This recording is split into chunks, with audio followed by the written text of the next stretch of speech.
You're listening to Opinions and Beer. I prefer mead. You sent me to hell, Jason. I really just want to make everybody jealous. I'm a person from Earth. Listen, what are we talking about? You're the smartest dumb guys I've ever met.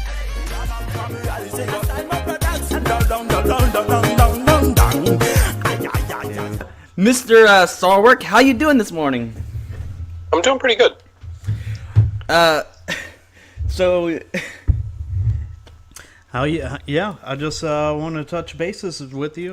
This is Eamon, by the way. I talked to you previously. I believe Adam talked with your secretary to get things going. But anyway, so we wanted you on because this is the podcast Opinions and Beer, and we firstly distribute our opinions. And sometimes we consider ourselves libertarian in our views whenever we start talking about more headlining subjects. Yeah, I think that the whole opinions idea in general of our podcast is more of like freedom-based, etc. That entire portion of it leans more libertarian. But sometimes when we're looking at the the ideology that follows the libertarian path, sometimes we're like, oh, are we even libertarian? So we wanted to get you on to see and ask, what is a libertarian? I think at its core, libertarian is somebody who believes that other people should be free to pursue happiness however they choose, as long as they don't hurt other people and they don't take their stuff. So, everybody kind of wants libertarianism for themselves. Even some of the worst people in the world want the freedom to do their own thing. The real distinction between libertarians and people from other political ideologies is that being willing to give that freedom to other people, to let other people make choices that maybe you wouldn't agree with, but feeling like if they're peaceful, they should be allowed to live their lives how they choose. Yeah, for sure. Absolutely. So, with that out of the way, that was the big one. No, I'm just kidding. We'd like to hear kind of like more about your past, what brought you to the point of where you are now, and kind of like your own words, etc. Yeah, so I have been a libertarian since I was very young. My father actually brought me to county meetings here in Phoenix, when I was just a kid. And probably around 11 years old, I read a copy of David Bergland's Libertarianism in One Lesson that he had on his shelf, and it made sense to me. The idea that the government shouldn't be trying to figure out how other people should live, and that we should let peaceful people do what they want. And so I've been a libertarian ever since, kind of like a second-generation libertarian. When I got out of college, back in 98, I got involved in the National Party. I joined, paid my dues and got the newsletter and the whole deal, and got involved in the Libertarian Party of Maryland, ended up being state chair there, was involved for a long time, and then stepped back a little bit to go to law school, moved out to Colorado after law school, ended up being vice chair of the Colorado Libertarian Party, and then in 2014, I was attending, I believe, my 7th national convention and decided to run for chair of the party. And I got elected, and I've been chair ever since, going in my 3rd term now. Yeah, for sure. I've definitely been keeping track. Been along for the ride at least since, I want to say 2016 is whenever I started really paying attention. 2015, 2016, to some of the more core ideology of the libertarian parties. I went kind of from like a smaller L to a big L. So, that's really cool, man. So in your past, I know that you're also you also took over like a car dealership from your father.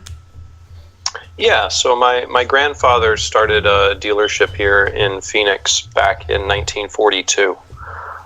It's actually the oldest independent car dealership in Phoenix at this point. 77 years now. And it was probably the fall of 2014.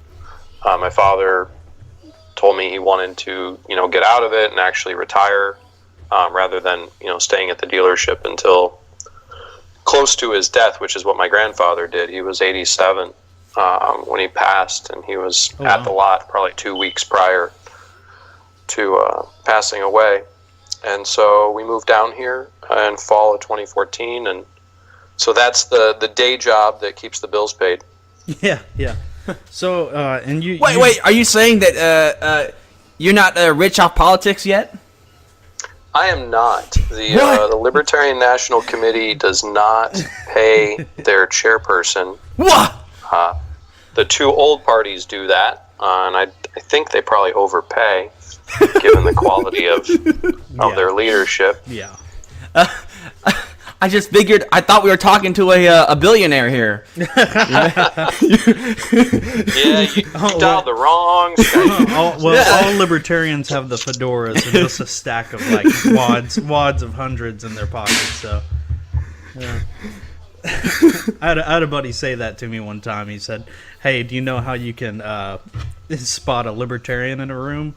And I was like, "I don't know how." And he's like, "Yeah, they're the ones that's always wearing the fedoras." So. It's funny. I thought it was good. Yeah, man. So you've studied law. Tell me a little bit more about your law degree, if you don't mind. Yeah. So I went to American University's Washington College of Law for law school, and then ended up taking a job as a deputy state public defender in Colorado, and did that for 5 years. Defending the indigent accused, basically being that line from the Miranda warning. And I think it tried, I don't know the exact number, probably about 36 trials to a jury, everything from, misdemeanor DUI and stuff to a couple of first-degree murder cases. Oh, wow. So what would you say, how did you're not really doing that as much anymore, obviously. What was the personal satisfaction that you took out of being a lawyer? So being a public defender, I think we all fight for liberty in our own way, but the opportunity to defend people who are accused of crimes by the state, who can't afford an attorney, you get to fight for liberty on a literal level. You actually get to set people free from cages. So there's a real satisfaction there. And just, pushing back, we live in an age of over-incarceration and over-prosecution and a criminal justice system that is fundamentally flawed, but it's extra flawed if you're poor or a person of color. Absolutely. And so being able to kind of stand in the breach there a little bit and push back on that is very satisfying. The thing about practicing law as a trial attorney, especially in criminal defense, where it's not just money, it's people's lives, is it's kind of like playing really high stakes poker. So if you win, it's a really great feeling. Getting a not guilty verdict on a first degree murder case is amazing.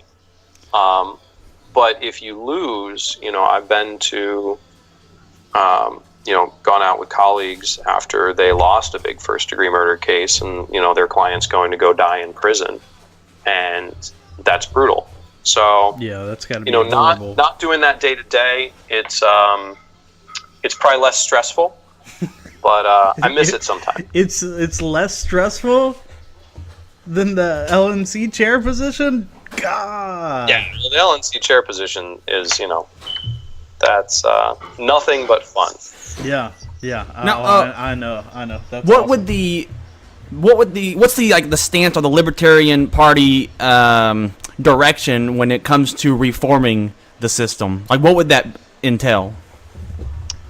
So the biggest thing, and this is, I come back to this all the time, the biggest thing that we could do to fix the criminal justice system in this country is to end the racist war on drugs. Because almost all of the other bad things that are happening in our criminal justice system were justified or created as part of that war on drugs. And you know, when Nixon put that into place, and there's a good quote from, I think, John Ehrlichman, who was his policy advisor, where he said straight out, you know, we couldn't make it illegal to be black or to be a hippie, but we could take something that they all used, namely marijuana, and we could prosecute that, and that was the way that we could use the power of the government against the blacks and the hippies without having to say it. Very, very eloquently spoken. Hell yeah. I'm totally on board with you, man. So I got kind of a joke here. So you're a lawyer, a car salesman, and a politician. How do you sleep at night? Usually on my side. No, all it does is it further solidifies my inability to, you know, be dishonest in any way. Right. There's no way you could balance very ethical professions. Yeah, there's no way that you could balance the lies on all three platforms. Yeah. Now, obviously, the Libertarian Party, they attract people from all sides of the spectrum. But there's a lot of the right-leaning libertarians. When they run, they don't necessarily completely conform to the name tag libertarian, such as, you know, Glenn Jacobs or maybe even Rand Paul. I would say they kind of express libertarian ideas, but they kind of run as Republican, and they say, well, I'm fiscally conservative, but I'm socially liberal, and that's why I have some libertarian ideals. But what exactly is it that causes that them not being able to completely switch over to libertarian? It's easier. Really, it comes down to that. You know, it's easier in states or cities where, you know, if in most elections the Republican candidate gets 20% more votes than the Democratic candidate, then they see that as an easy way to get elected to office. The other thing that makes it easier is if you're a Republican, if you identify as a Republican, there are no standards. You know, there's no policy prescription you can give me where I can say, you know, I'm sure that a Republican wouldn't do that. And so it gives you a convenient out where if you want to go along to get along and support some terrible policy or endorse some terrible politician, you can say, well, you know, I'm not like a big L libertarian. You know, I'm just a little L libertarian. And so it lets you pick and choose. I think, you know, the positive side of it is libertarian is a much cooler label than Republican. Yeah. Republican's kind of, you know, like a garbage term right now. And so I think that that's bringing people closer to us. But a lot of it is, you know, like I said at the top of the show, it's that willingness to give the respect that you want for yourself to others. You know, there's an old joke that libertarians are just Republicans who smoke pot, and it's not true.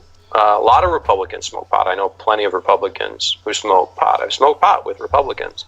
Libertarians are people who don't want to put other people in cages for smoking pot.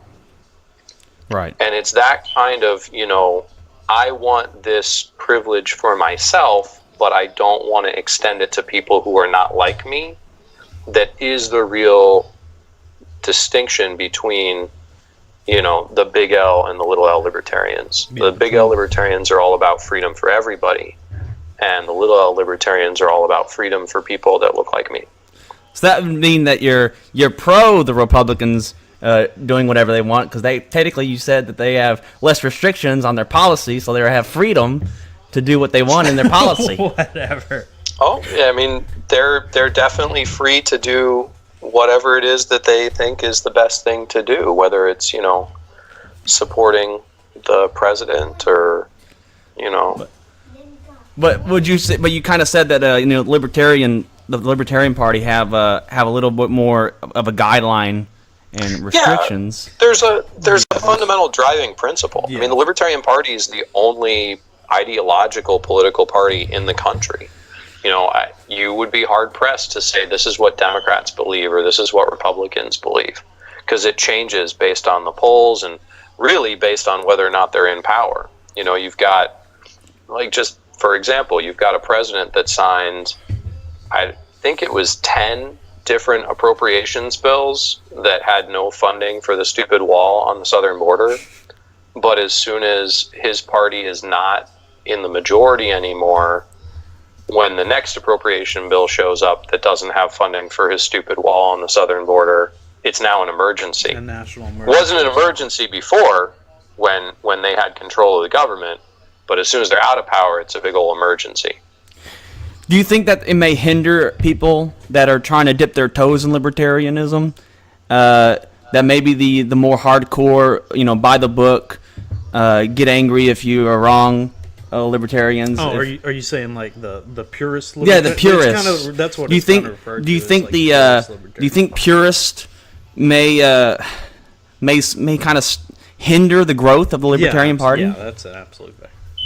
It really just depends whether or not you're mean about it. You know, I think that one of the things that's very important, and one of the key differences the Libertarian Party has from other political parties, is we say what we mean and we mean what we say. Right? We're consistent about what our guiding principles are, and we try and, you know, follow them as well as we can. Nobody's perfect.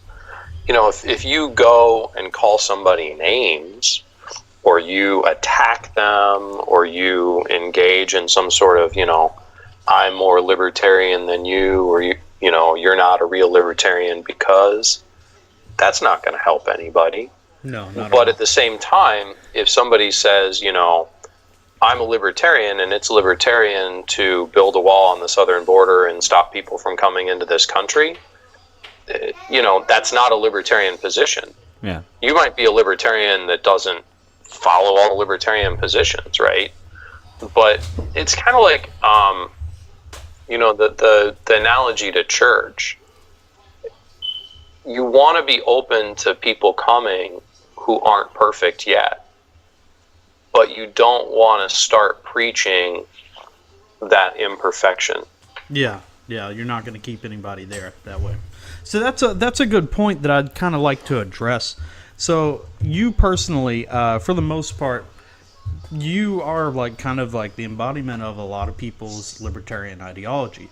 How would you say that you actually personally differ from like the platform in certain instances? Because a lot of libertarians, you know, they have like a wave effect where they have the main libertarian ideologies and then, you know, fluctuate on some of the issues. I'd kind of get I'd like to get a personal opinion on yours. There's not a lot in the platform that I can think of that I disagree with. You know, I've been pretty good. I mean, part of it is if you've been going to national conventions since 2000, I've been involved in a lot of the creation of the platform as a delegate. So, you know, every so often something slips in that I don't like that much. You know, like for a while, our free trade and migration plank had some language that wasn't very clear about restricting credible threats or something that a lot of people were using in a way to say that, you know, it's okay to have a Muslim ban because Muslims are just dangerous per se. And that's not only bigoted, it's nuts. And it's definitely not libertarian. And so that plank got cleaned up at the last national convention. So it's a little clearer about what we believe. But there's nothing really in the platform that I think I disagree with too much. Okay. So maybe that's why they made me chair. Yeah. So on some of the issues that, you know, most people are looking towards, because we don't necessarily have like a strong libertarian following or anything, but so to give kind of the general populace that do listen to our podcast more of ideas on some of your stances, like what would you say would be like your stance on like the Second Amendment? We fully support The Second Amendment, I believe that you should be allowed to own pretty much any weapon that you can carry. The whole tank, rocket launcher, nuclear bomb thing seems a little wacky to me. But, the deal is the amendment's there to kind of protect our right to defend ourselves. And I think watering it down or trying to cut off little bits of it is just a bad idea. But wasn't that about muskets? Oh, it was about muskets. Muskets were weapons of war. But it took like 30 minutes to load. Yeah, well, and the First Amendment's all about Gutenberg-style impact printing presses with big old wheels and. But they also had like cannons. So technically, we could shut down the newspapers. Maybe no more freedom. They're not pressing anymore. That, the idea in any sort of constitution or in the law generally is you try and interpret the law in a way that it applies to the changing world that we live in. So if you have new technology, you try and analogize it. If you can. If you can't, then you got to pass new laws. But,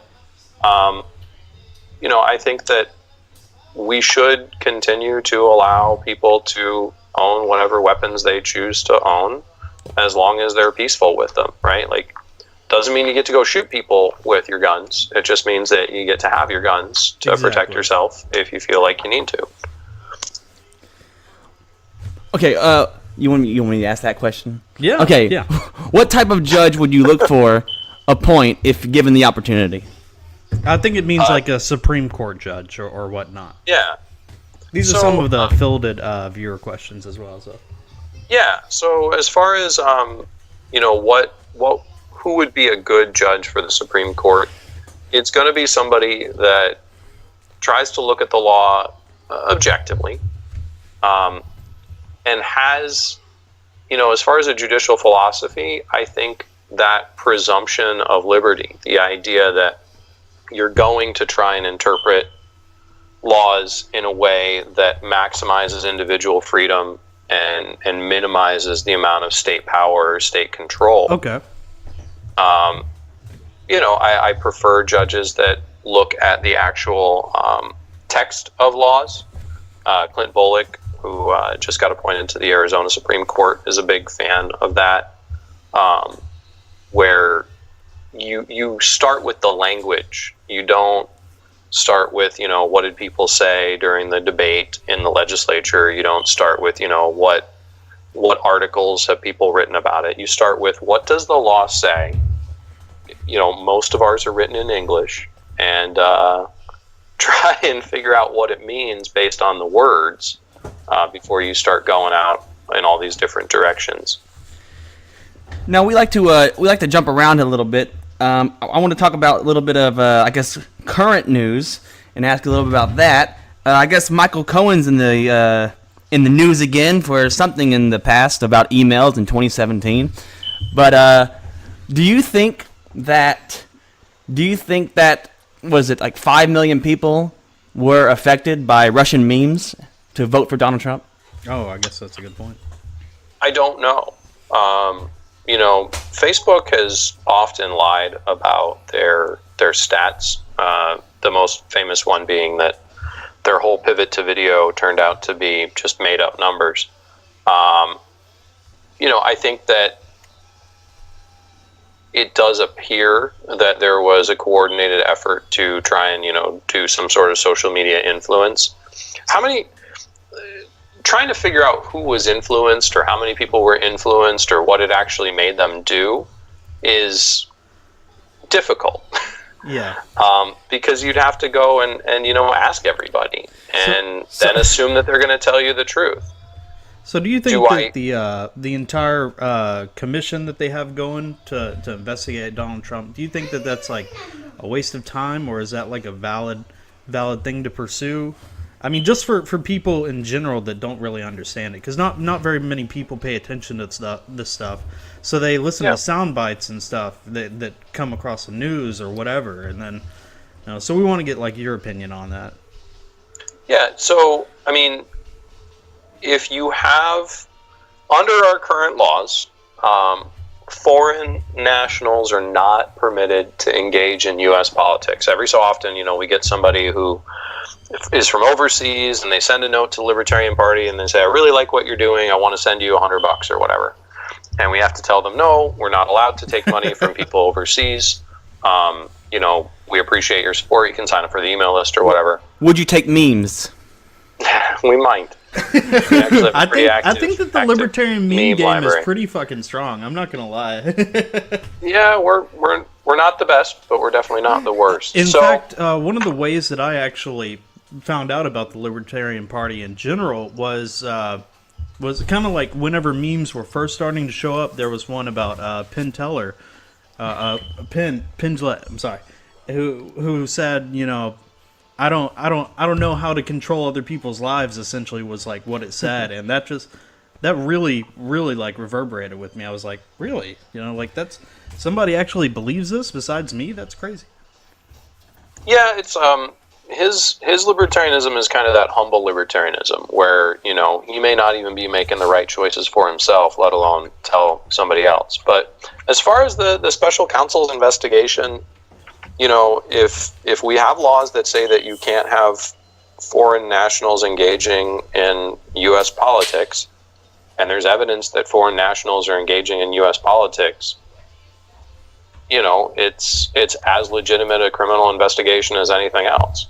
Yeah. And, that it's very clear to me that there's definitely some campaign finance violations with all the Stormy Daniels payments and probably some charity fraud with stuff like, the president paying for some painting at an auction with like money that was given to his charity.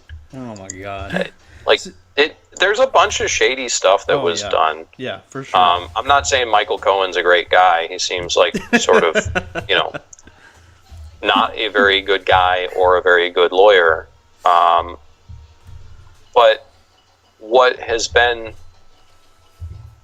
I find to be kind of disturbing is that there's nothing that the president could do that will make his supporters not support him. Yeah. No matter what their stated principles are, you can show them this is the way in which he violates the principles that you say are important to you. And they will either wave their hands and say, well, that's fake news or that's not real, or say, well, who cares?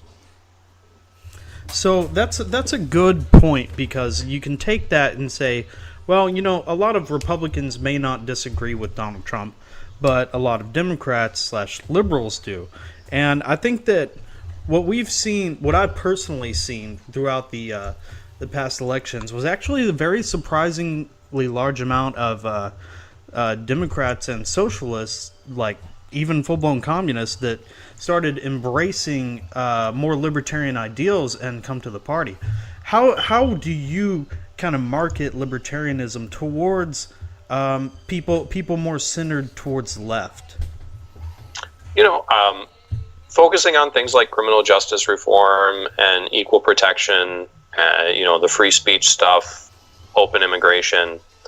Those are issues that resonate really strongly with people who come from, kind of a progressive place. My experience running for mayor here in Phoenix was, I got some of the best reception at what you would consider to be very left-leaning debates, because it turns out that my Democratic opponents didn't really support things like police reform or body cameras or, ending racial profiling or all the things that they say that they support. They didn't support as much as they said. And that's a place where, that's always been how we recruit, right? Yeah. Because if you look at the internal surveys of people who are in the Libertarian Party, roughly a third of them used to be Republicans, roughly a third of them used to be Democrats, and roughly a third used to be, either independent or nothing, or didn't even like politics. Yeah. And people come to us because we have that authenticity, right? We believe in all of your freedoms all the time, and the old parties don't anymore. So we get people who are conservatives, who really believe that, even if they personally have a very traditional morality in their own lives or in their own families, that it's not for the government to go tell other people how to live their lives, because they didn't want that to happen to them.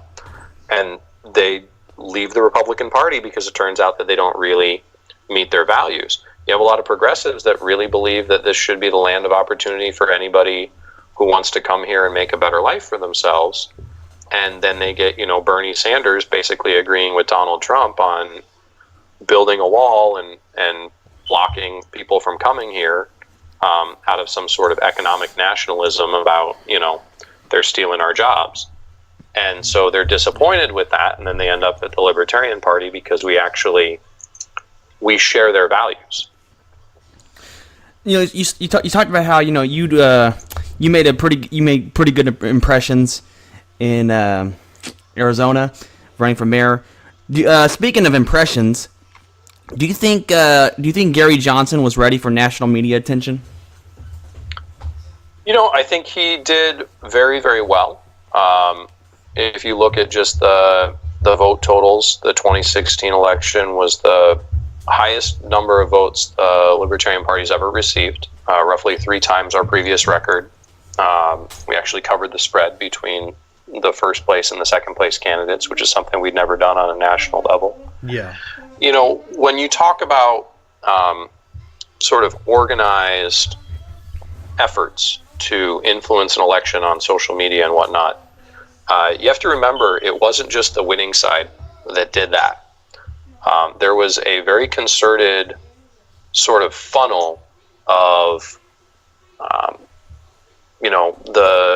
the Democratic campaign headquarters in Brooklyn would watch things like Morning Joe and the MSNBC interviews and then cut out the most embarrassing clip possible and then push those out through their social media streams at a lightning pace. And it was very organized. I know that at least one of the times that he was on an interview where he gave an answer that was not good, and then everybody used it to say that he wasn't ready for prime time. Oh yeah, the whole Aleppo thing. Yeah, I mean, one of those, he ended up doing that show. It was a 5 a.m. call, and he had just been at a rally in, I think, Seattle the night before, because I was at that rally. He had just and he, flew out on a red eye, showed up at the studio, and the media doesn't necessarily play fair, and that's what we should expect. So, could Gary Johnson have given better answers to some questions and been better in some interviews? Absolutely. Do I think that it all falls on him? No, not entirely. It's one of those things. We can change what we can change. We can't change how other people are.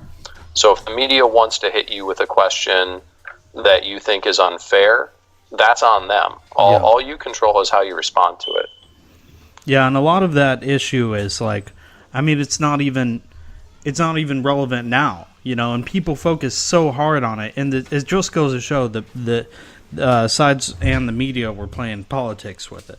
So this is a pretty good issue because what does Aleppo matter? I don't think that it really matters whenever it comes to my children's future, my money going towards that. It doesn't make any sense at all. So no, it doesn't. But here's the thing about that. It's not about Aleppo. It's not about... One of the things I learned in practicing law was the jury doesn't really care so much about the jury instructions. They care about who they think is good and who they think is bad in that courtroom. Who's better and who's worse. And then they'll find an instruction or they'll find some fact to, justify the belief they already have. most of the people who were critical of Gary Johnson during the campaign or Bill Weld during the campaign, they already decided that they weren't going to vote for him. They just needed something that they could tell themselves so they could sleep at night. Exactly. Something to latch on to. How does the Libertarian Party feel about foreign aid compared to the other parties? Like foreign aid and intervention. How do you differ? So we do not support governmental foreign aid for other countries. There's no reason that the government should be taking tax dollars from people in this country to give it to the leaders and the governments of other countries. Usually, what ends up happening is, the net effect is that you take money from poor people here to give it to rich people over there. So it's just a fundamentally broken system. We definitely support international relations and diplomacy, especially public diplomacy, where people from this country go and engage in one-on-one interactions with people from other countries or start businesses, things like that. Because then it's a lot more focused and it's a lot more accountable.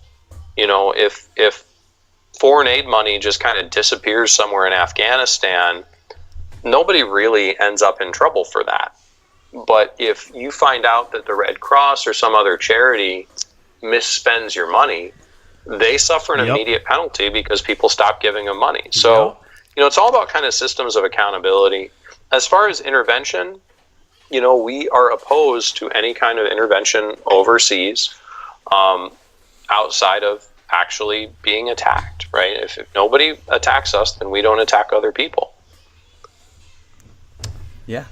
So one of the things that you did kind of comment on a little bit was how the media and in your words, like kind of like the jury or whatever, kind of skewed everything. I'd like to get your comments on like what's like the media versus the government narrative, and how sometimes and a lot, like right now you'd say kind of the media is versus the government, but in other times, in fact most times if not all, it's usually like the media is in bed with the government. Yeah, I don't know if it's really the media against the government. Institutional power tends to support institutional power, just as a general rule. So, even the media that's hostile to the current administration, they're not hostile to the power, they're hostile to sort of the optics of using it incorrectly, or the lack of respect for the office or the institutions or the norms. And that's kind of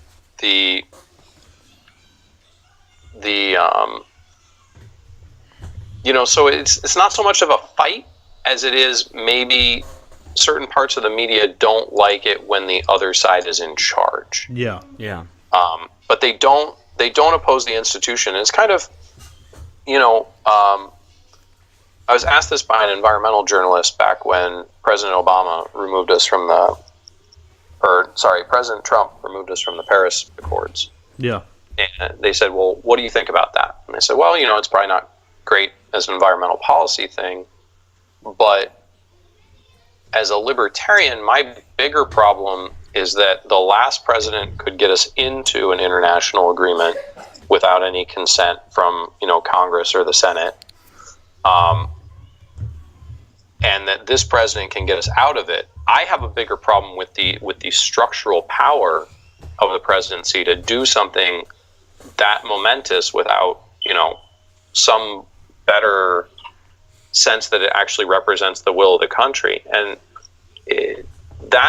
we're trying to take away the structural things. That's the difference between libertarians and Republicans and Democrats. Republicans and Democrats are all about, I need to be in charge so that the people who support me get all the special favors and get the laws written in their favor. And your money gets taken from you and I get to give it to these other people. Yeah. Libertarians are about, hey, the system in which you take money from taxpayers and you give it to your cronies is just fundamentally wrong. Let's dismantle it. It's like the national emergency thing.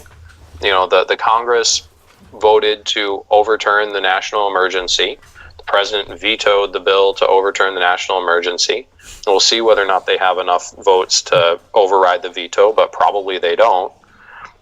Libertarians are all about, let's just repeal the National Emergency Act. Yeah. Because obviously it's being abused. Obviously. Let's just take away that power. Republicans and Democrats are like, no, we have to keep the power. We just don't want the wrong person to have it. Do you Kinda think like when we got that the cell phone messages. do you believe that the base might not even necessarily agree with Trump, and they actually just want to see the discourse, to see the disruption, to show the government that they can make them panic?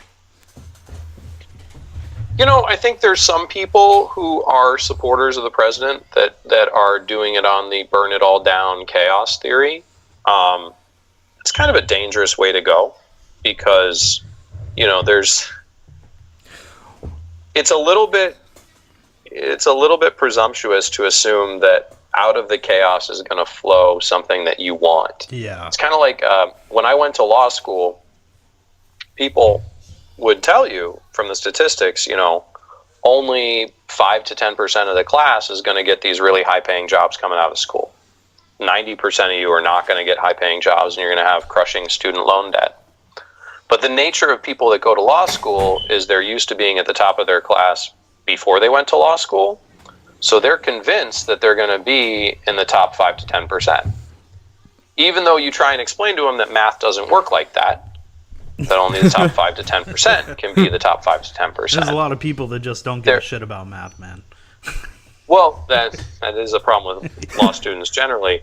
But it's also this idea that somehow, you know, people think they have a misconception. And I think that a lot of these people that are kind of supporting the president for burn it down reasons are assuming that what comes out of the ashes is something that they're going to want. And I don't think that's necessarily the case. Do you mean like the ever so growing?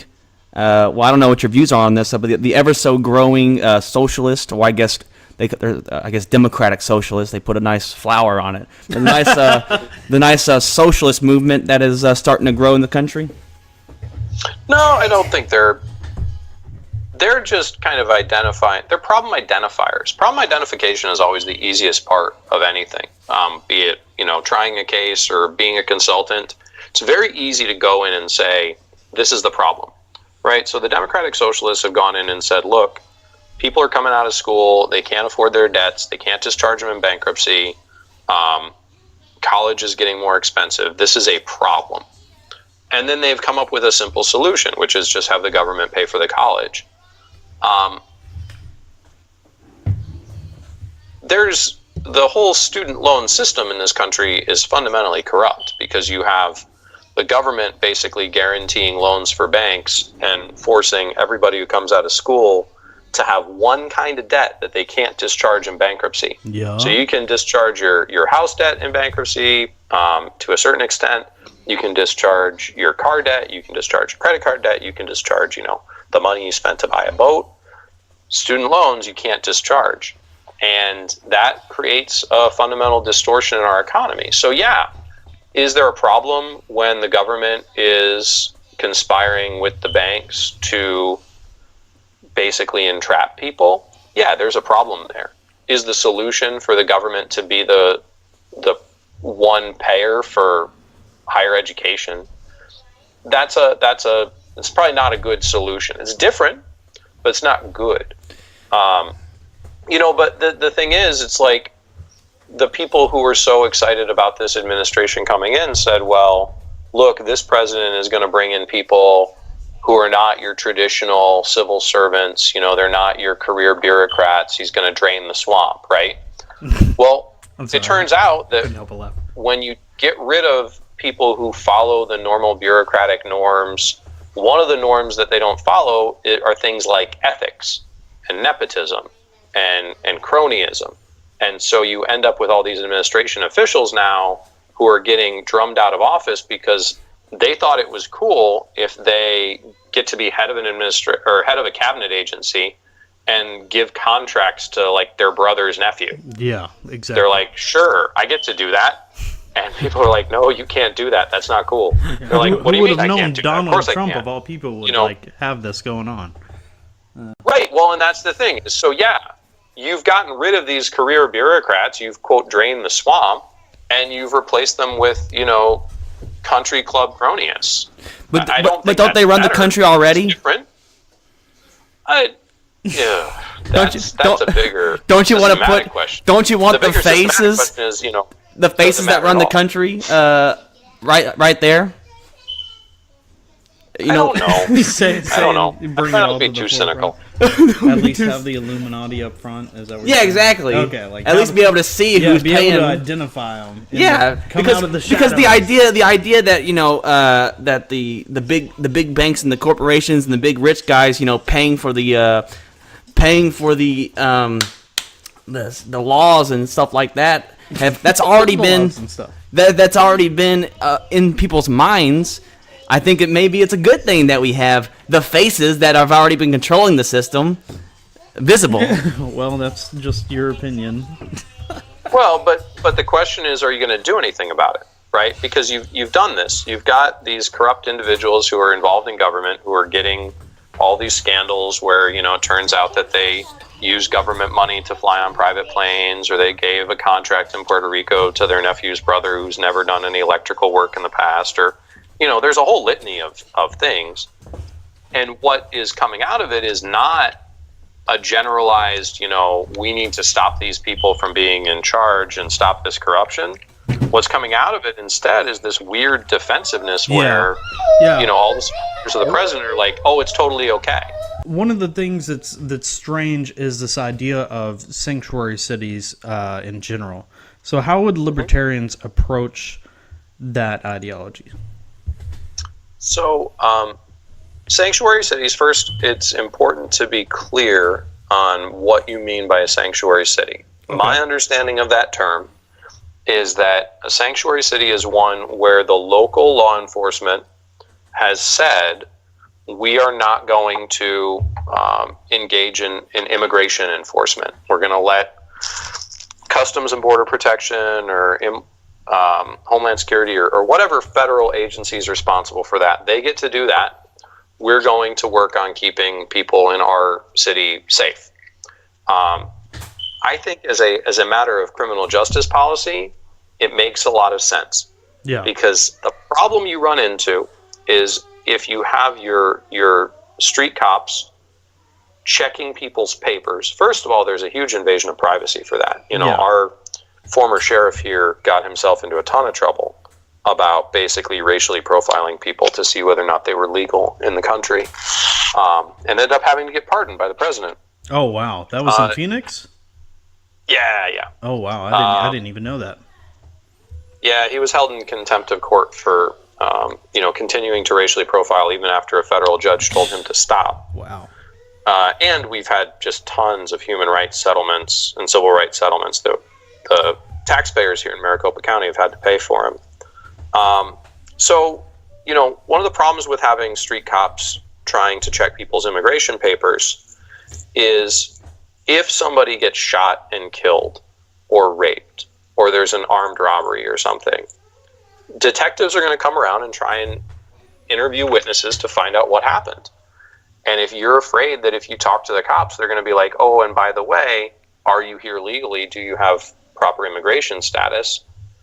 They're not going to talk to the cops. And so you're going to have unsolved crimes, and you're going to have, worse violent crime problems. So it's sanctuary cities, and the sanctuary city policy it's a matter of what are law enforcement priorities. Do you want to take violent criminals off the streets and solve crimes? Or do you want to, try and help the federal government enforce a broken immigration system? Yeah, absolutely. And it's really hard sometimes to tell between kind of the Republican and the Democratic standpoint on that. A lot of times they try and act like they're different on some of these issues, and then they turn around and it's almost this practically the same ideology. I actually watched some of a debate for you running for mayor in Phoenix, and I was listening between the the Democrat and the Republican candidates, and I didn't know until the very end that one of the candidates was even Republican. So, yeah. Well, he wasn't the best Republican. It's part of the reason I was getting traction is he didn't necessarily embody all the principles of the Republican Party. So, what would you say that like libertarians? What are the good principles that they take from kind of both sides? Because I know that they do take good and bad from like both sides, kind of. Yeah, I always look at it as the Republicans and the Democrats both borrow good libertarian ideas sometimes. And if they could just borrow all of our ideas, we'd have a much better place. I mean, I don't have that much good to say about either of those two parties. Yeah. They're not doing good stuff for the country. I haven't seen it. I'm always happy if I'm wrong. I'm more than happy to have to praise them for doing something good, but it happens so seldom. Mostly it's really just a fight over which team controls Congress or controls the presidency or controls the courts, but it's not to any particular end. And so, it's devolved politics not into what I would consider, a noble struggle of ideas, right? Like, what is it you want out of life? What do you want your country or your state or your city to look like? And it's devolved it into, I need to be in charge because my friends need to be the ones getting the kickbacks, not that other guy's bad friends. Yeah. And it leads to some really, frightening outcomes where you'll have, politicians who are supposedly on the left or the right, and when given the opportunity to actually do something either progressive or conservative, they'll back away from it because, it's not politically popular, it's going to offend their donors, or it might affect their reelection. What is the point of getting elected to public office if not to change policy? Is it just to feather your own nest? I mean, that's a very sad way to be, if you ask me. It's not worth the amount of time and effort it takes to run for office just to give out special favors and get rich. I don't think. It doesn't make sense, but still you see people do it. A lot of people still do it. Yeah. So, sorry about that. I had to step away for a minute. I think I missed a good chunk of the conversation. I want to double back. I don't know if y'all touched on this. We were talking about freedom. Freedom, brother. When is there a limit on freedom? Oh shit, that's a good question. I think when you're harming others, I think that's where you put the limits. Define harming. Well, and that's the thing. The clear line is physical harm, right? Like you can't commit violence against somebody else. You can't steal from somebody else. The harder one is when the harm is more diffuse, right? Like stuff like pollution's always a tough one, because if I blow some smoke out of my factory up into the air, does it affect you directly enough, right? Right. That you can say that's the reason that my kid, can't go to school. They got sick. And those are the fuzzy lines. But I think having the bright line on stealing from or defrauding or physically harming others is a good place to put it. Just because it's just clearer. It's easier to enforce, and you don't get into these fights over who gets to run everyone else's life. Yeah. If I try and legislate what you can say or what you can think or what you can believe, it does opposite of what people think it's going to do. People think that if you try and pass laws to prevent people from saying mean things or having terrible beliefs, that it's going to make society nicer. But what it actually does is it makes us more polarized Yeah. Because it makes the election, not about people who disagree but agree that they're not going to try and control each other. Instead, it's an election where if those people get in charge, they're going to do this bad thing to me and affect how I can live my life peacefully. So I have to be in charge so I can do this bad thing to them and affect how they live their life peacefully. And you see it on both sides of this ridiculous culture war. You've got the Republicans going after businesses because they've decided that it's easier to have, a non-gender specific bathroom than to try and, figure out who's supposed to go where. Yeah. They're like, we just want to have a bathroom. It's got a toilet in it and go in there. One of our candidates for the Libertarian nomination in 2016 who didn't get it, the late Dr. Mark Allen Feldman said, oh yeah, he totally believed in he's two. That kind of libertarian. He believed that there should be two bathrooms, one for people who wash their hands and one for people who don't. Oh man, he was fire in a bottle. That's what Martin Feldman was, for sure. He was, and he definitely had a way of putting things more clearly. Yeah.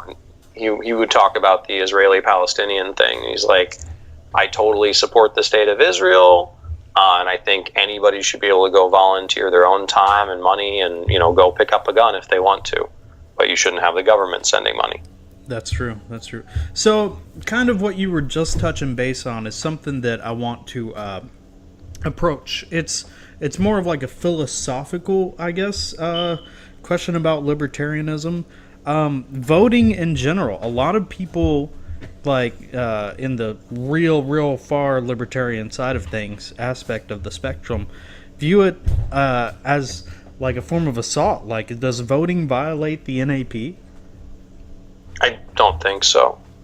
I mean, voting is a signal of what you want in government, right? It's one of the reasons why you shouldn't vote for the winner unless you have a bet on it. Because it's not like you win anything if you pick it correctly. It's not a horse race or a football game. But voting is a way of expressing your preference of what it is that you want. It's a way of signaling what you want. And the problem with not voting versus voting is if you say, look, I don't like my options, or I don't want anybody to rule over me, I don't consent. You may think in your head that that's a totally clear signal that you're sending. Government's so corrupt that I'm not even going to give it the sanction of going down on a Tuesday to cast my vote. Yeah.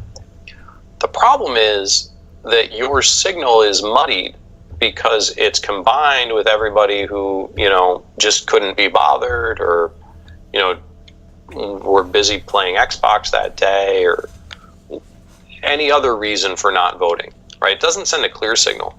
Voting, especially voting for a libertarian, makes it clear that not only do you dislike what the government's doing, you're willing to take that time on a Tuesday to go down to the polls, and you're willing to break apart from people who are in this, kind of team sport mentality of I just want to vote for a winner, and actively step outside that box and say, I'm going to vote for a candidate and for a party that stands against everything that you've been doing.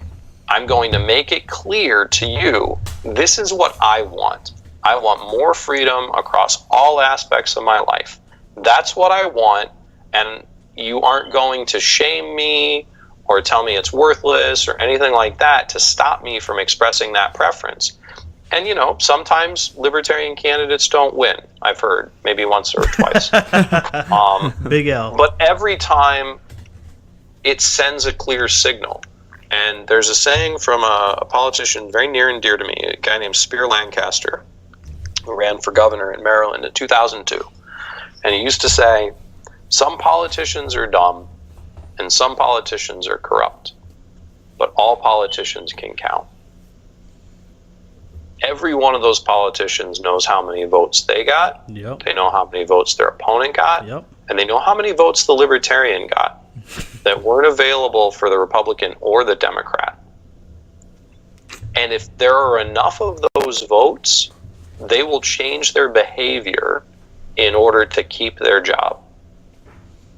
So one of the things I would like to comment on that, something I've been personally wanting to ask you other libertarians, because I've got a good idea of some of the philosophy, etc. I've invested a lot of time into the whole process, but I've noticed that there's a large chunk in kind of the libertarian ideology / they've kind of left the party, I would say, of like anarcho-capitalists, anarcho-communists, agorists, and stuff like that. How do we? It's a really hard thing to sell what you're saying right now to them. How do we revitalize like ties with them? How do we get them? Active in a way or not?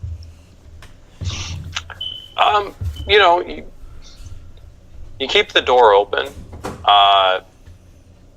but you can't spend too much time going after people who feel that it's a good. If you feel it's a good strategy to publicly rage quit the party, I don't know is it's necessarily a good strategy for the party to go chasing after you. Yeah. That's just real talk. Have you ever felt like rage quitting? Sometimes. Libertarians can sometimes be frustrating to deal with.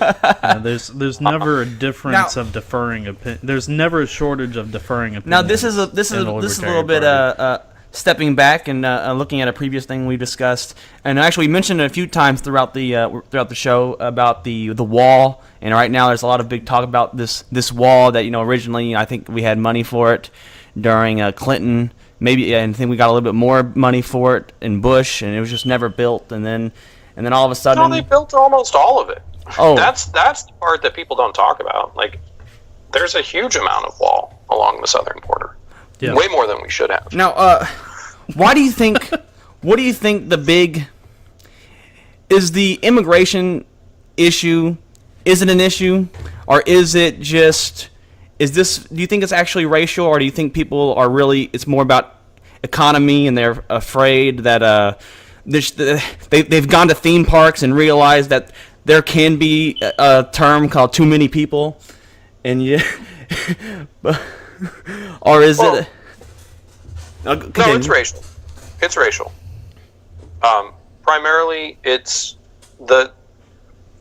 this administration and the supporters of this administration are not just hostile to illegal immigration. They are hostile to immigration. They have a fundamentally anti-American view of immigration in which they do not want to let anyone else come here. It is completely contrary to the values that built this country, and it's fundamentally destructive to the economy. As soon as you start trying to control a market, you make that market less efficient. It creates distortions. Any economist will tell you this. If you decide that you want to put tariffs on steel, you're going to make everything more expensive for American consumers, and you're fundamentally going to make American industry less competitive because they won't have to compete anymore. It's part of the reason the auto industry nearly collapsed was protectionism. When you protect American automakers from Japanese imports that are cheaper and lighter and better, you're not doing them any favors in the long term, and you're especially not doing any favors for the consumers. So if you understand that about markets, that freer markets are better for everybody involved, there's no difference in a labor market. You can't centrally plan a labor market. You can't have some expert saying, this is how many people we need to have come into the country. This is the right number and this is the wrong number. If it's over this, it's bad, but if it's under this, it's good. That's absolutely insane and fundamentally violates every economic principle. But people are, I guess, scared of having people who don't look like them come to this country. So true. And that's where we're at, but the idea that there's not that this is an economic fight is ludicrous, and it's not even supported by the data. Over the last decade, net migration is a negative number.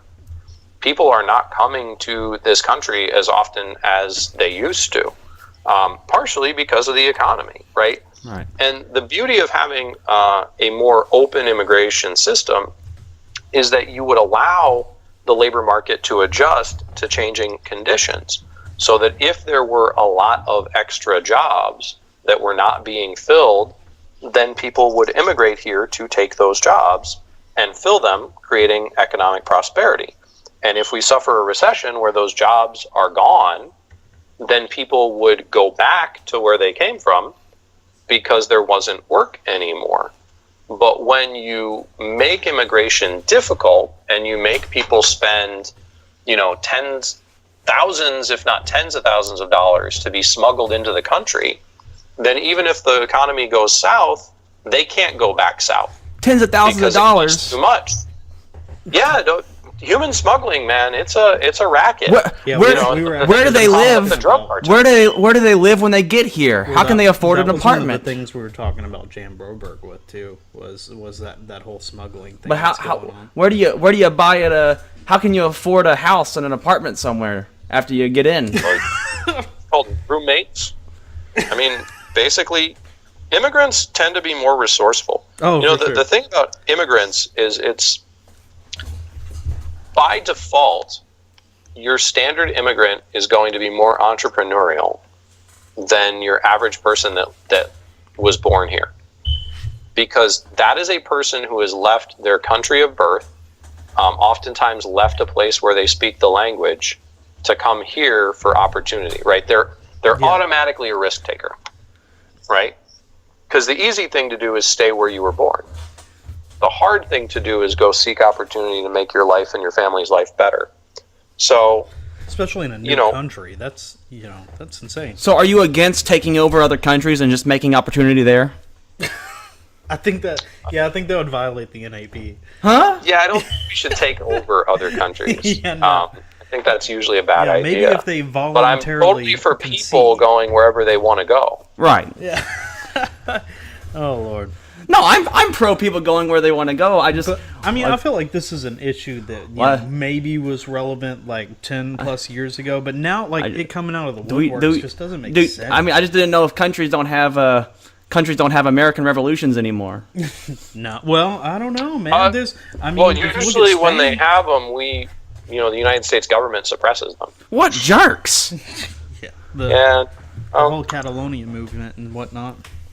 That's Catalonia, the Arab Spring, we get involved in a lot of civil wars in other countries. And this is where being an isolationist would come in handy. We wouldn't F with people. An isolationist. Oh my God. Well, it's better to just trade with people, right? Yeah. Because if they're busy trying to figure out how to swap their stuff for your money, they're not busy trying to blow things up. Yeah.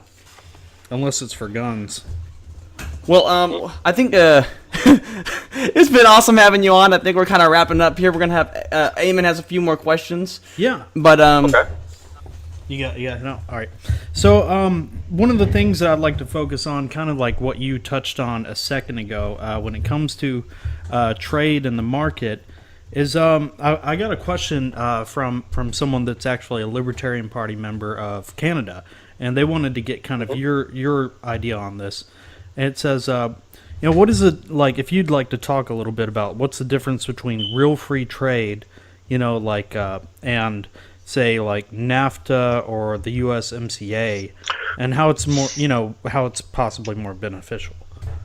Right. So real free trade is anybody who's a willing buyer or seller gets to sell or buy with anybody else who's a willing buyer or seller, right? So real free trade doesn't need a free trade agreement or a law, because the default should be that you just get to buy or sell with whoever you want. That said, when you create a larger region in which you have freer trade, that's generally beneficial. And, looking at things like NAFTA or what was the trade agreement that this administration struck down or didn't agree to, the Asia Pacific one? Yeah. On net, those are usually better for trade between countries. The problem that you get with them is that each country has a representative who's going to come to the table and say, well, this is a very important industry for the people in my country, so I'm okay with willing buyers and sellers doing whatever they want, on these products, but not this particular one.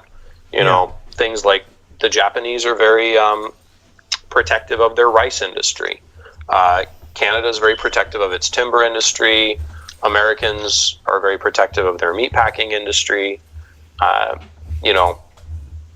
think Mexico is concrete or cement. There's various industries where they're a powerful lobbying force in that country, and so the trade representatives that go and negotiate those agreements are like, yeah, mostly free trade, but not for this one thing.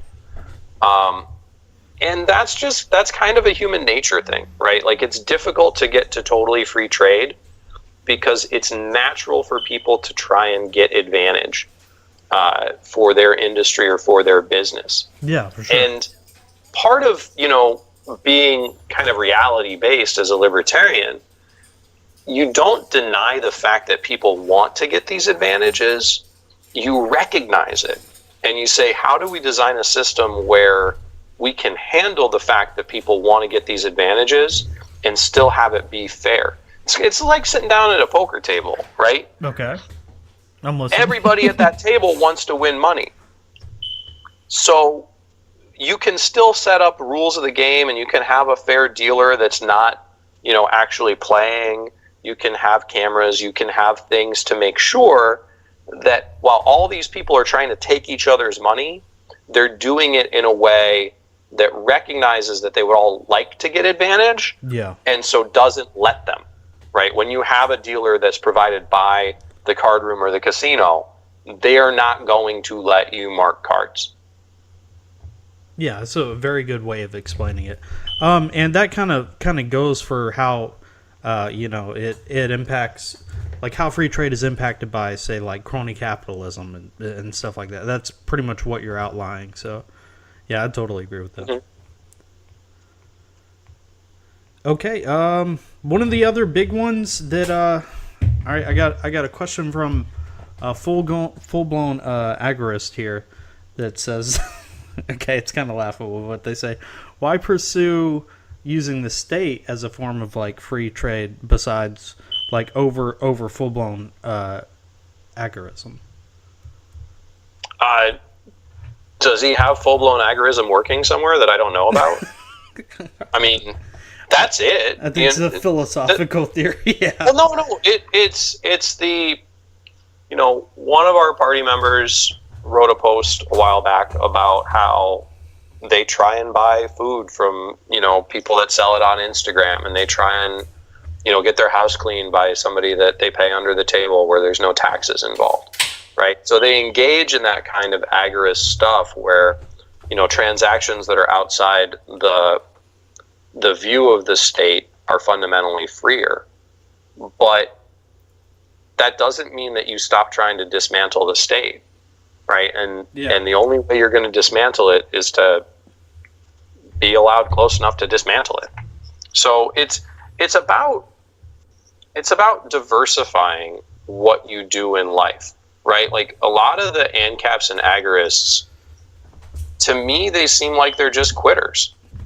That they've decided that they can't win, and so they're gonna do the whole sour grapes thing and be like, I didn't want political power anyway. Yeah. I didn't want to try and win an election. People are dumb, people are stupid, people are sheep. I don't want to sheep, so. try and convince them because they're not woke enough. And it's a cop out. You can engage in agorism. You can, keep some of your money in crypto. You can do stuff that works outside the state without giving up the ability to do stuff that tries to change the state at the same time.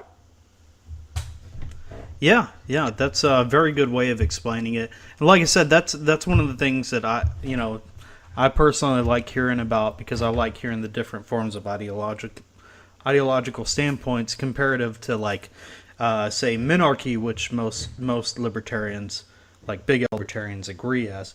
One of the things that me and my co-host Adam were talking about earlier was we were looking at like say Glenn Jacobs, who won his election, and one of the things that he like outlined, even I believe he ran as a Republican, but immediately was saying that he won as a Libertarian. That doesn't make sense to me, but one of the things that he was stating was like kind of like practical uses of libertarianism where it differs from kind of like almost extremist ideologies. I don't know. I mean, help me understand the question a little better. Okay, I was just kind of like, what is a logical way of being able to enact libertarian principles on modern society? Because a lot of the political game is kind of like when they discuss libertarians, they mirror it in like, oh, we want to kill this, we want to kill this. You know what I'm saying? Like end everything beneficial, all the social webs and etc. Right. So the way that you get around that is you have to talk to people about the values that they already have, right? Okay. You're not going to convince them to have your values. You have to talk to them about the values that they were raised with, that they got from, their background.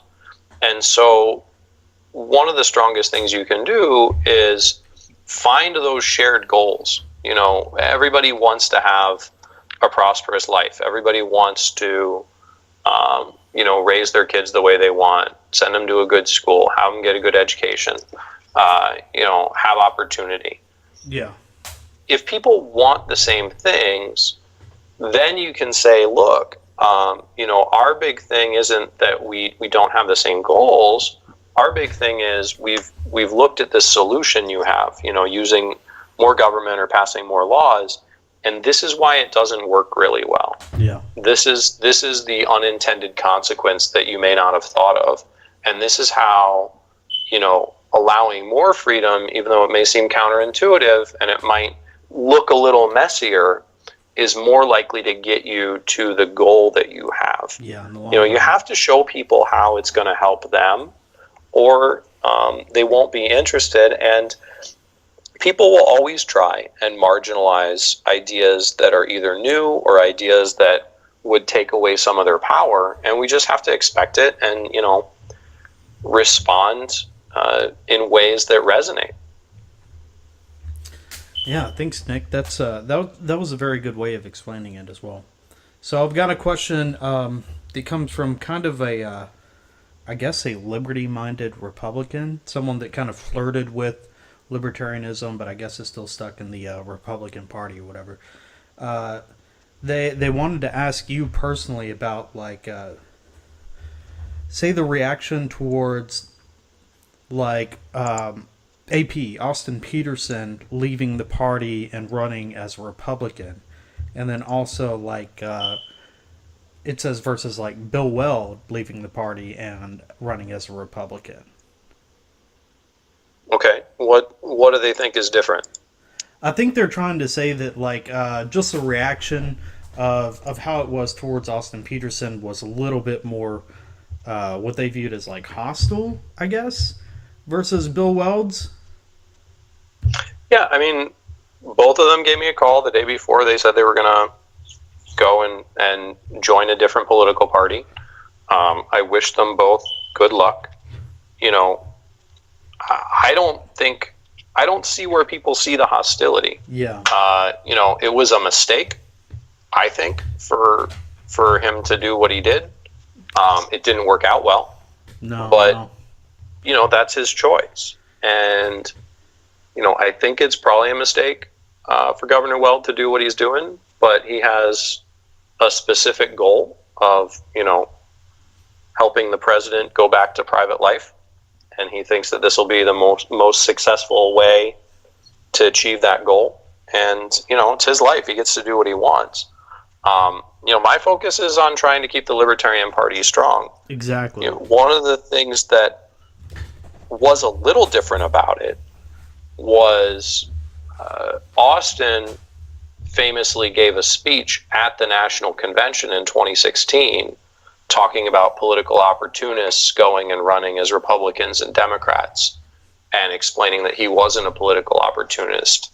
I guess I shouldn't and be so laughing people at did that. think it was harsh for me to repeat Austin's words back, or send out a clip of what he said. And, you know, that's the problem with saying stuff, right? Yeah. Is people get to repeat it back to you. You know, it's just like somebody, when I was learning to practice law, somebody's like, objection, that's prejudicial. And the judge is like, no, all evidence is prejudicial, otherwise it wouldn't be evidence. The question is it unfairly prejudicial? Right? Yeah. The nature of evidence is it makes something more or less likely to be true. So, you know, it would be unfair to like go after Austin on some sort of personal characteristic like his looks, or, you know, make something up about him. Yeah, exactly. I don't think it was unfair to point out that he was less than 2 years removed from calling anybody who ran as a Republican an opportunist. Yeah. Just like it's not unfair for people to point out, you know, that Bill Weld said he was a libertarian for life on stage in 2016, right? Yeah. Like, that's not unfair for people to say it. And he's a big boy and he can take it.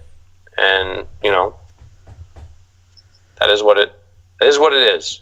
Yeah, I think a lot of people just try and focus on discourse or whatnot, especially in it feels like libertarians just have this really strong habit of trying to tear other libertarians down, and it's a shame. But at the same time, you know, like some political contrast and stuff is healthy for the party. Period.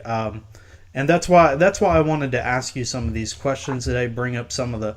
I know you, Nick. I know that you are very, very capable of clearing up some of these questions, and that's why like I took the opportunity, and I'm very thankful for the opportunity to be able to bring some of the stuff up to you.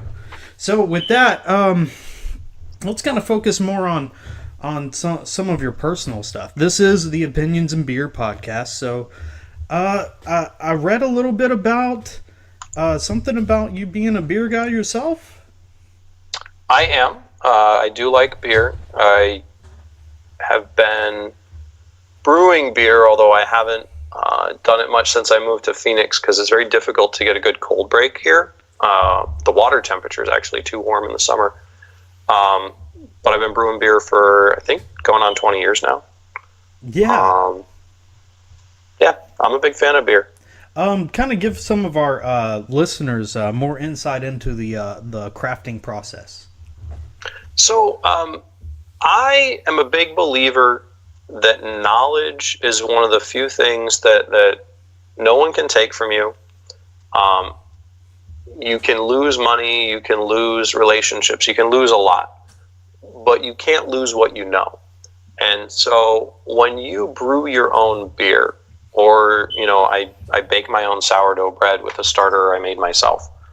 Or you grow your own food, or you do your own work around the house, or you fix your own car. There is an empowerment there that changes who you are, I think, for the better. I think it builds good character, and it empowers you to look at the world in a different way. But it also makes you appreciate more the other people that do it for you if you choose not to do it yourself. You know, I've refinished my own hardwood floors, and it was not something that I would ever do again. But I was very happy with how it turned out. It just that's not work I like. Brewing beer is a little bit more soothing. It's a lot like you know. It's almost a meditation or a relaxation. I've never heard anyone break it down into like a philosophical standpoint before. That's pretty impressive. Well, I mean, it makes you if you know how to brew beer, you actually appreciate Budweiser more. Yeah. because you know how hard it is to get a consistent product. You know, there's so much that can go wrong in brewing beer because you're dealing with a living organism in a yeast. You know, a little bit of bad sanitation at any point in the process can totally spoil everything. But when you do it right, you can have, you know, some yeast go into some sugar water basically, and you can get flavors like, you know, banana and orange and clove that come out of nothing more than the action of yeast working on those sugars to break them down into alcohol and carbon dioxide. Yeah. And it's a good, I think it's a good analogy for how the world can work without trying to control it too much. Okay. Okay. The yeasts are going to do their own thing. And if you just kind of let go a little bit of control, you know, you control what you put into the process, you control making sure everything's clean, you then let the yeast do their own thing, and it works out real well. I'm giving you a golfer's clap for that one. That was nice. Yeah. So what would you say? Like you've tried, replicating like Bud Light in the past or something? Or no. It's not my. It's the kind of thing you like if you like that kind of thing. Yeah. No, I've never done a lager because I never had a lager fridge for it. Lagers are hard because you're doing a cold ferment. They take longer. But I mean, the reason that they're a hard style is you're going for that clarity, you're going for that lightness. Okay. And so there's nothing to cover it up. When you do an IPA or you do a stout, there's so many other flavors involved that mistakes can kind of get, you know, ignored.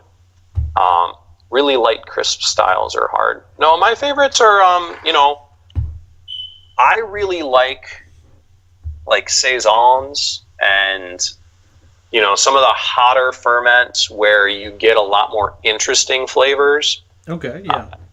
You know, I like one of my favorite beers to have, especially in the summertime, is like there's a brewery just around the corner from my house that does a really great Berliner Weiss, where, you know, really low alcohol by volume, maybe 2.8, 3.1%. And that's more like a sour, correct? Yeah, a little bit of sourness, a little bit of kind of the nose on it is almost like a Parmesan cheese. Okay. Like it's got a little bit of an interesting aroma to it, but it's just a really good drinkable beer. That bit of tanginess to it makes you want to drink more of it. It's actually an old brewer's trick. If you're going to put something on tap at a restaurant, you know, go with a sour because it triggers salivation and makes people drink more of it. Oh, there you go. Yeah. And especially if it's a lower percentage, I guess they'd need a little bit more anyways, huh? Yep. Yeah, that's actually really cool. I love the description of the entire process. I love personally how I've ventured from say just old Bud Lights and stuff like that to I lean more towards like stouts now. IPAs, I'm really trying to find a good one that just blows me away, but I'm not. It just depends. It depends on the bitterness and whatnot. But yeah, I'm loving this entire process.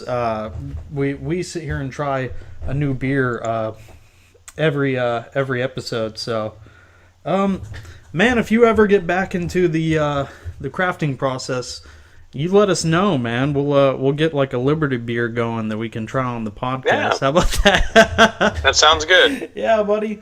All right, man. I really appreciate every bit of time that you've spent with us. I know that we've taken a little bit more time than allowed, and I do apologize for that. But it's been a really phenomenal experience just having the ability to talk to you. So if there's anything else that you would like to plug, please be sure to throw all that out here right now. Yeah, I mean, I think anyone who wants more freedom in their community should definitely get involved in the Libertarian Party. It's not everything. Politics isn't everything, but you're doing yourself a disservice if you're not engaged at some level. So visit lp.org/join, sign up, do what you can to change your community. If you want to see more of what I'm doing, I'm on Twitter. I'm at nsarwark. On Facebook, it's Facebook/nsarwark, and Instagram's nsarwark. It is helpful to have a unique last name. Right. You get all the good user handles. Yeah, my buddy, he was sitting there saying that he was going to call you in Star Wars this entire time. Star Wars and Sidewalk, and there's an Indonesian island called Sarawak that is spell check often helps people out. So it just directs them directly to your like Facebook feed and Twitter feed. Yeah, that's pretty cool, man. Yeah, but like I said, I really appreciate you spending the time with us here today. Sorry that Adam had to cut out, but you know it was a great interview, and I'm hoping that maybe in the future you'd be willing to come back on again sometime. Yeah. Man, it's like I said, it's been great talking to you, but I'll let you get on to your chilling, all your little children. All right, thanks a lot. All right, buddy, have a good one. You too. Bye-bye. Okay, so man, that was a really cool interview. One of the things that we want to talk about on the podcast is, you know, we try and infuse current events and politics into some things. We don't try and do too much of politics, but there needs to be a platform for differing views of the spectrum. You know, we had somebody that was kind of affiliated with the Green Party before, and you know, maybe in the future we can get some more other people from maybe Big R and Big D's, you know, to come out here and to have a little bit of a contrast in our normal interviews. I'm a fan of Nick Sarwark. He's one of the main reasons why I split in the past. I was raised in a Republican household. I just knew that wasn't for me. I knew that there was something inherently wrong with it. It didn't feel right. Like it felt like there was too much hate being preached in it. So I slipped more towards like the Democratic side. Learn more about like communism, Marxism, etc. And I thought, oh man, this just sounds like the perfect. Like, this sounds like what the world needs is this ideology. Like, if everybody was working together, that sounds so great. And it was really heartbreaking to come to find out that the Democratic Party and socialism and communism and Marxism all had, like, this weird hypocritical flaw to them that just didn't seem to work either. And I couldn't figure out what it was until I did some more research. I saw a couple crazy memes about the Libertarian Party. I did this almost this political affiliation check when I was in high school.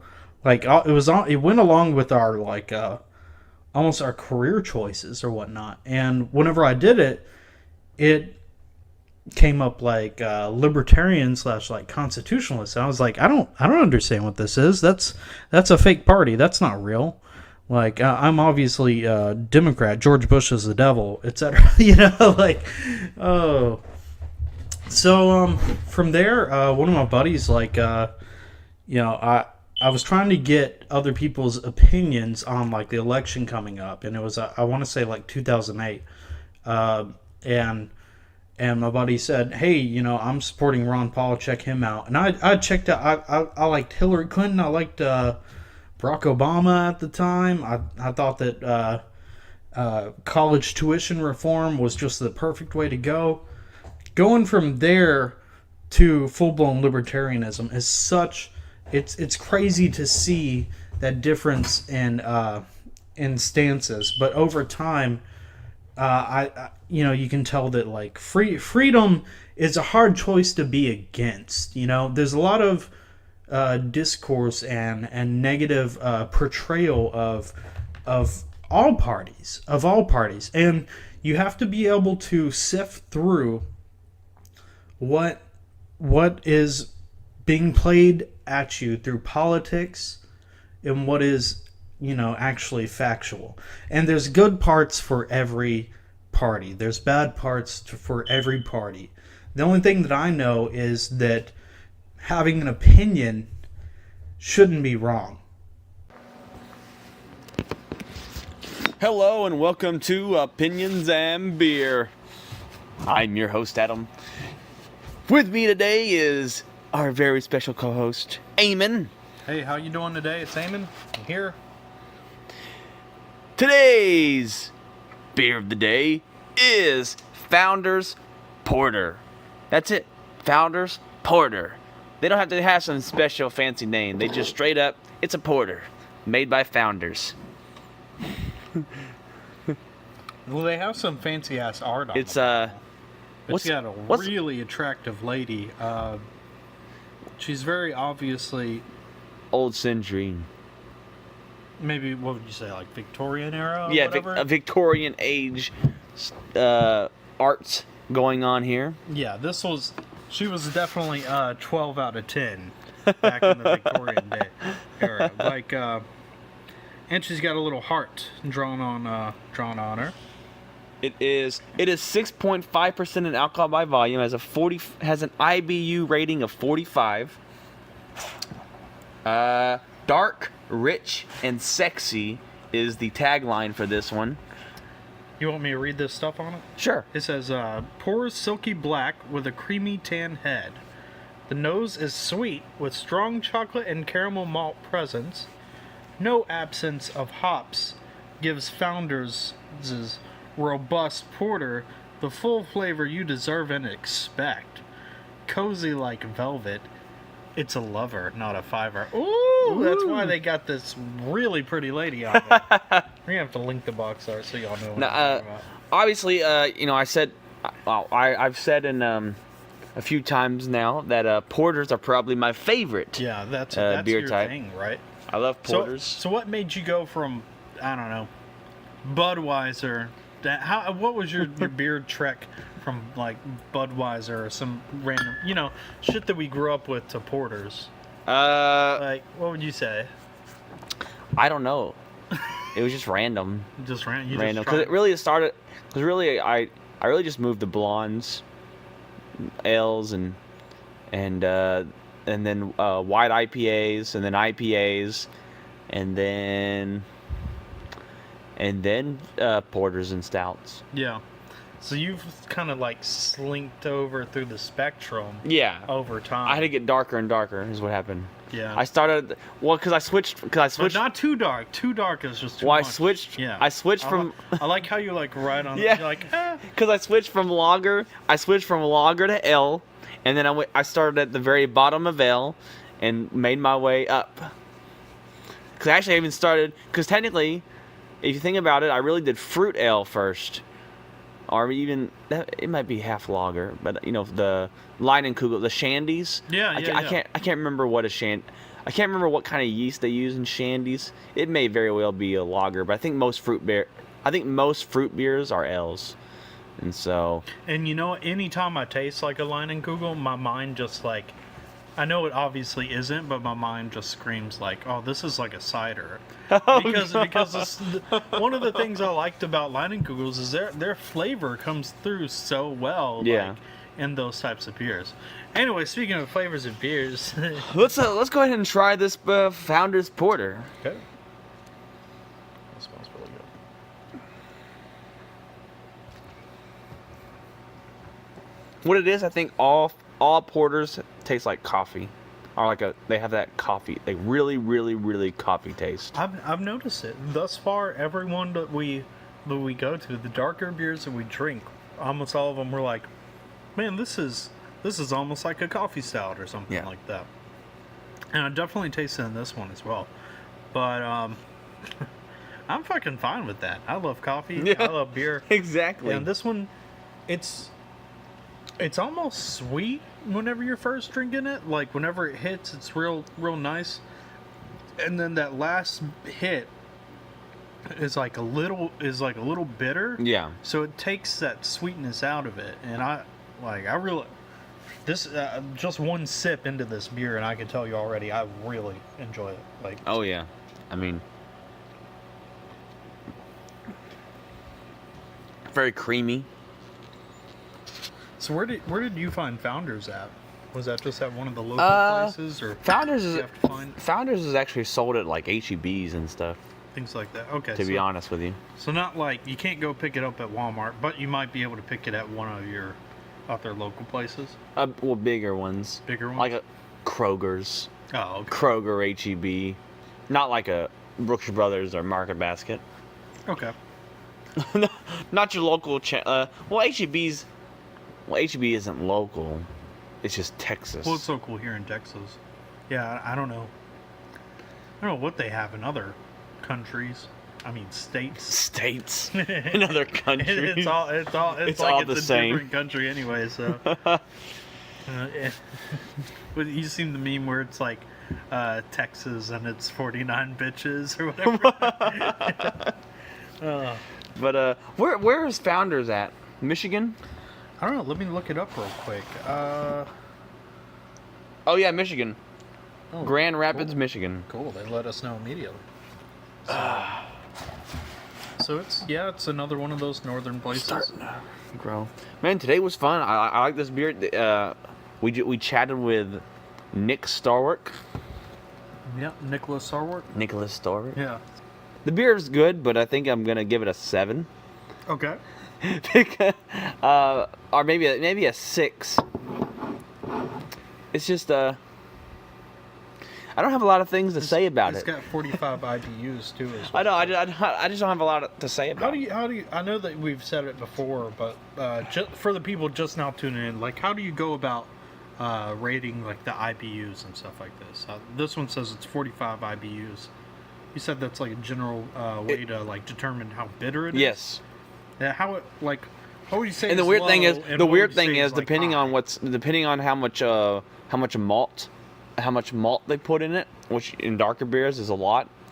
Malt will actually tame. You could drink a beer with 45 IBUs that's like darker, and then you can drink another one with 45 IBUs that's lighter and is more hops than malt, and it will taste way more bitter. Really? So it's just really how they. So you think the malt kind of deadens? It does. That bitterness. It does. That's kind of cool.